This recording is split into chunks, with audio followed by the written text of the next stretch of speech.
Hey you guys, I wanted to come on here and give my commentary regarding the topic of interracial relationships, unions, and male fetishization. Now, I was a little bit apprehensive about making this video because I understand and realize the controversy that surrounds the sensitivity of certain topics, especially dealing with race related issues. But I was deciding that I was just going to go ahead and honor the request of some of the subscribers that I have because they also wanted to know my thoughts on this, and I kind of wanted to talk about it a little bit, so we're going to go ahead and just get into it.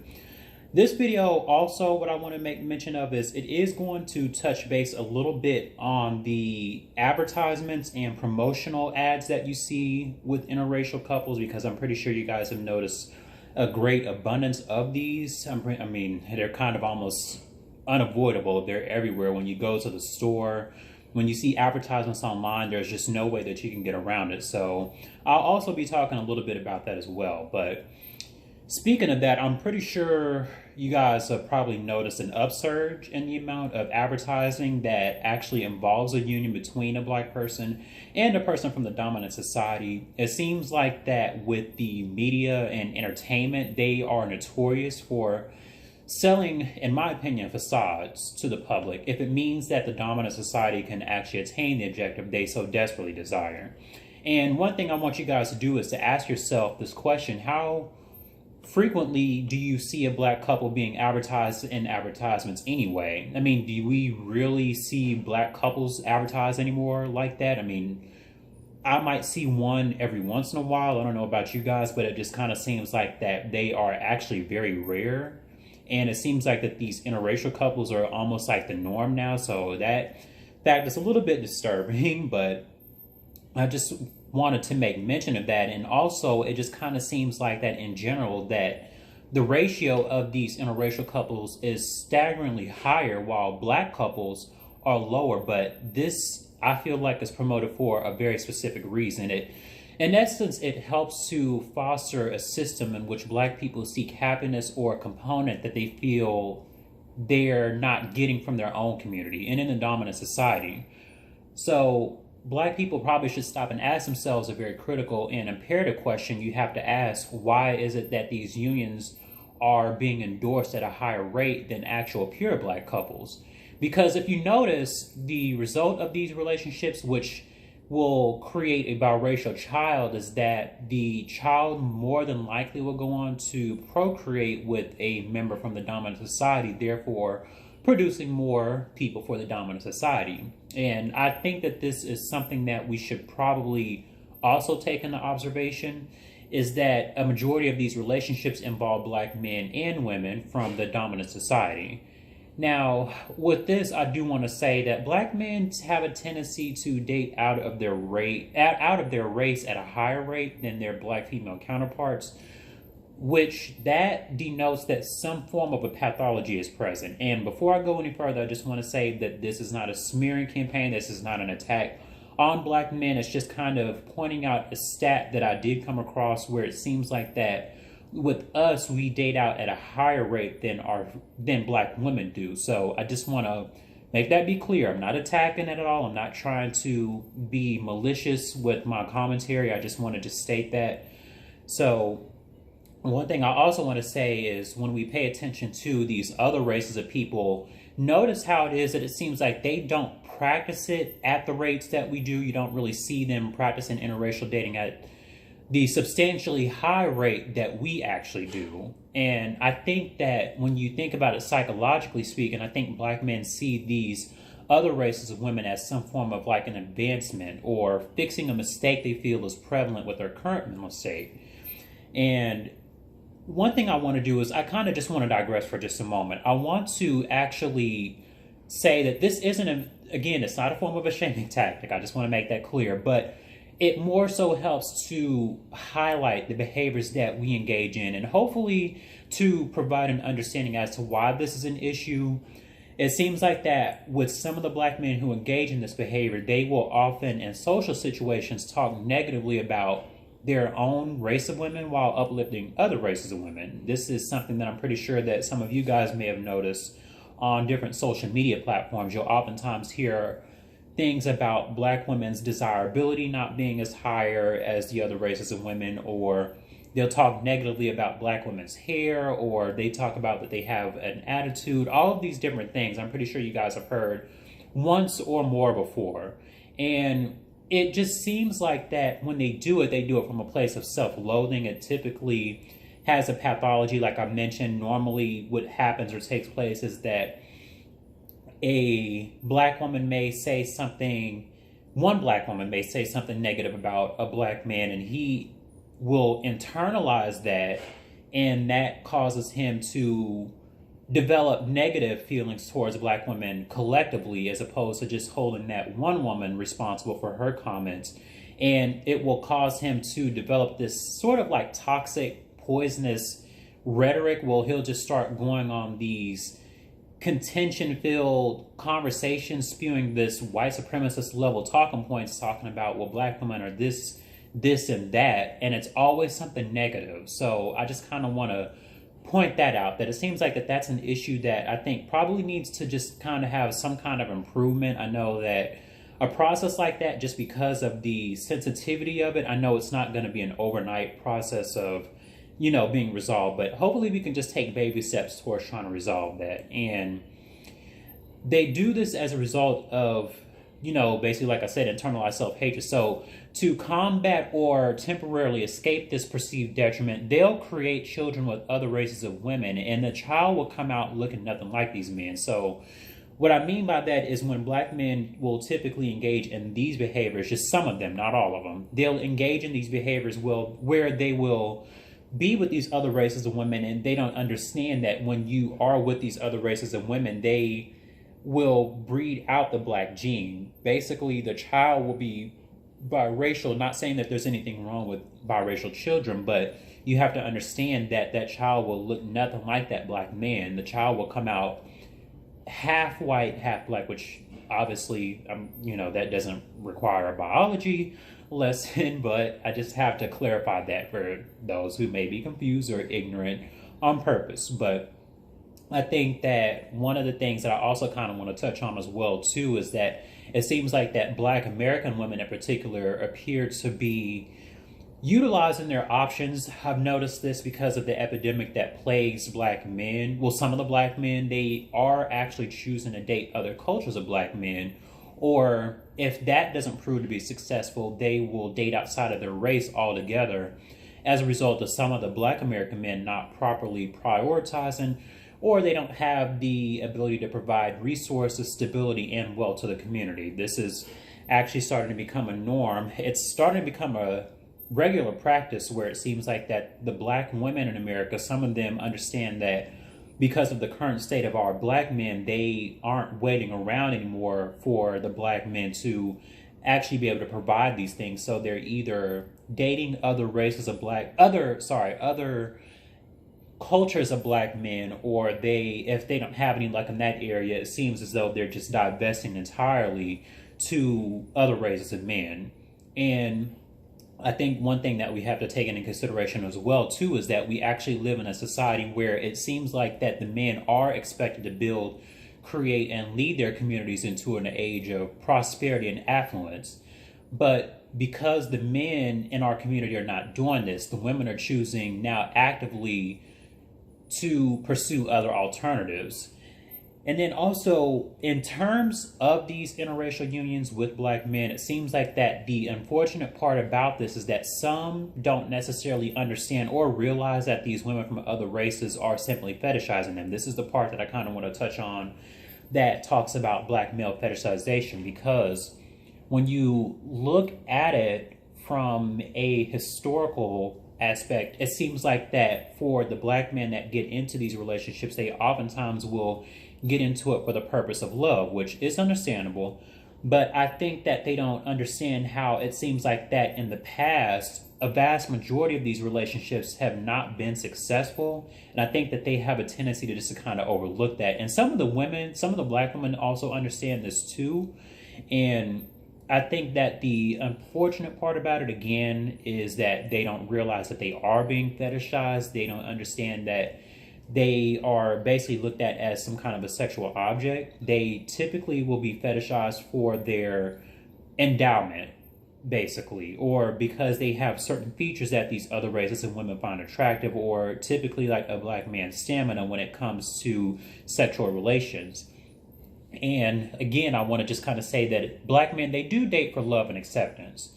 And while the other races of women seek a fetish or a fantasy to fulfill, this, again, is just typically a sexual fetish. But in other aspects of relationships, these women, they don't date or have relationships with black men unless it seems like that there is some type of financial resources that can be allocated to them.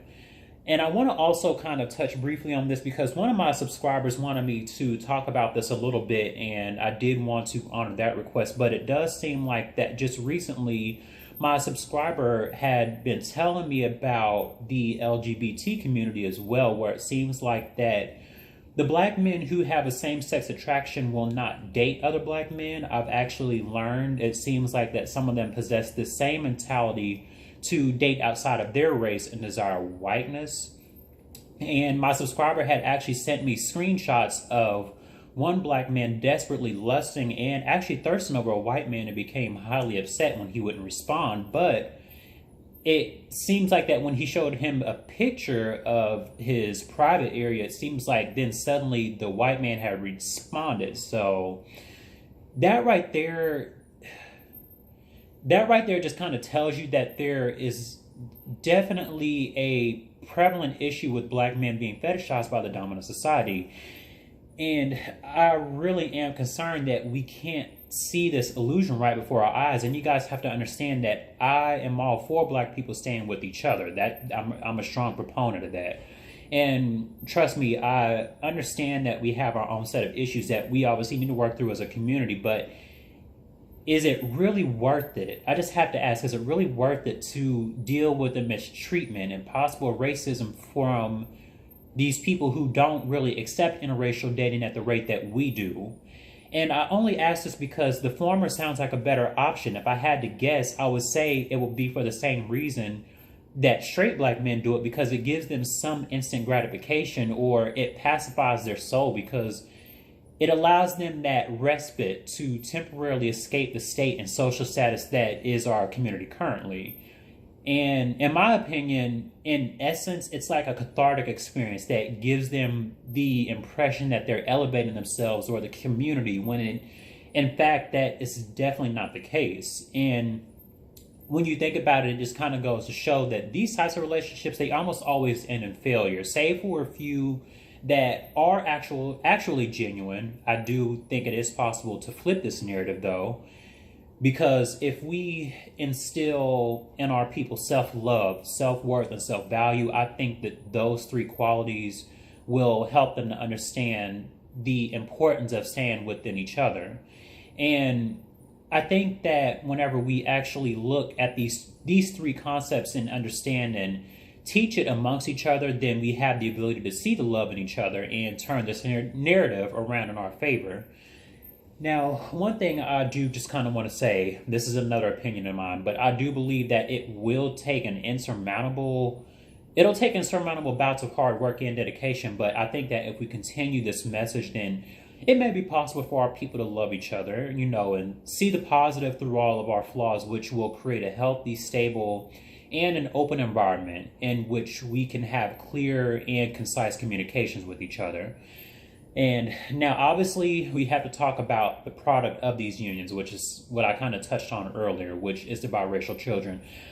I don't think that people, and this is just my opinion again, these are my thoughts and opinions, I think that when people who engage in these unions, they don't understand the confusion that comes with biracial children or raising biracial children, their upbringing, when they engage in them. Typically, from what I've heard, is that sometimes biracial children will go through certain stages of their life feeling confused. They have to be prepared to have those conversations with them whenever that does arise.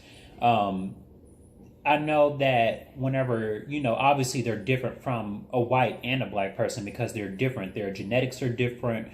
They appear to have a different phenotype. They're not black, but they're also not white. I've actually, heard about whenever a child will go through this, the child will sometimes have stories about how whenever they go out and play, that typically the white children won't accept them into their circles, and then sometimes they will be ostracized by those white children. And then on the other hand, it seems like that whenever they actually try to fit in with the black children, they also seem to have some struggles there as well too. So I think that on both ends, it does kind of seem like it could be a little bit of a struggle. But again, that's something that I think that maybe the parents should be prepared to explain to their children, that, hey, you are different, but it is okay. They'll go through these periods of ostracization, if that's a word, and sometimes they'll be teased of it, but I think that it is up to the parents to be able to give them that strength and confidence to ensure that the child does not succumb to peer pressure and bullying. So with that being said, I do kind of want to go off topic. Just again, I know I keep going off topic, you guys, but trust me, it's for a reason. So this time to the past, I'm not sure how familiar you guys are with 3 very controversial court cases. Keep in mind, in the past, there were these laws called miscegenation laws in place, which they were put in place to prevent any type of interracial unions. If these laws were ever broken, sometimes some of the harsh and stiff penalties would be either a extended period of time in prison or jail, or in case for the black person who would try to enter into these unions, they would oftentimes be subject to execution or murder. So I just want to kind of point that out for those who may not have been aware that at one point it literally was illegal for these unions to actually exist. So I want to get into the court cases. The 3 court cases were Pace v. Alabama, which took place in 1883. That was actually the very first one that actually took place, where there was a couple that actually challenged the Supreme Court in the state of Alabama so that miscegenation laws could be overturned. And that case actually, after a long while, actually was overturned, and interracial unions were legalized in the state of Alabama. So that was actually the very first state that it was legalized in. And then second was McLaughlin v. Florida in 1964. That was another one. So basically another interracial couple had gone to Supreme Court in the state of Florida in order to have the miscegenation laws overturned there. And that one was in 1964. And then the final one, which actually, this last one actually is probably one of the more known ones because it actually helped to overturn miscegenation laws federally. It was a federal decision that basically they determined that miscegenation laws in all 50 states were to be overturned. But the last one was Long v. Virginia, 1967.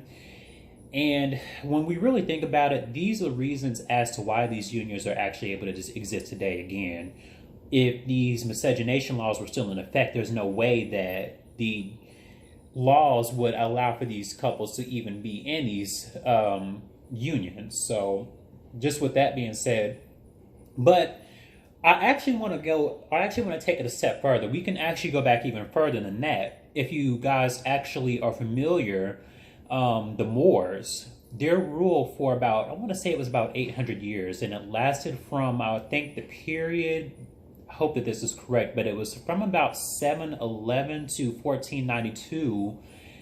During that period, they even had their fair shares of interracial unions and relations as well. Now, just to kind of give you guys a small backstory, the Moors taught Europeans proper hygiene and how to bathe themselves, and simultaneously during that period, the Moors would engage in sexual relations with the Europeans who were not practicing proper hygiene at that time. So I'm pretty sure you guys can kind of imagine how that would have been.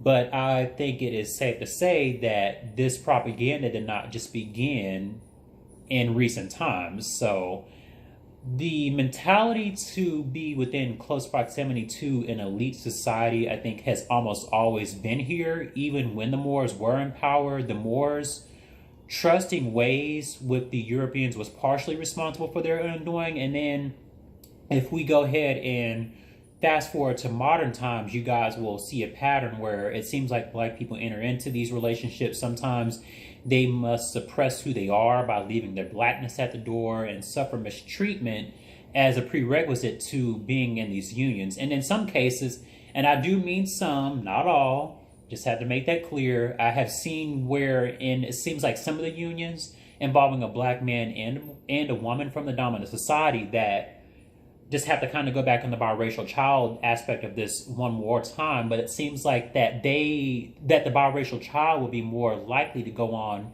and date people within the dominant society. And when this occurs, it produces a white person.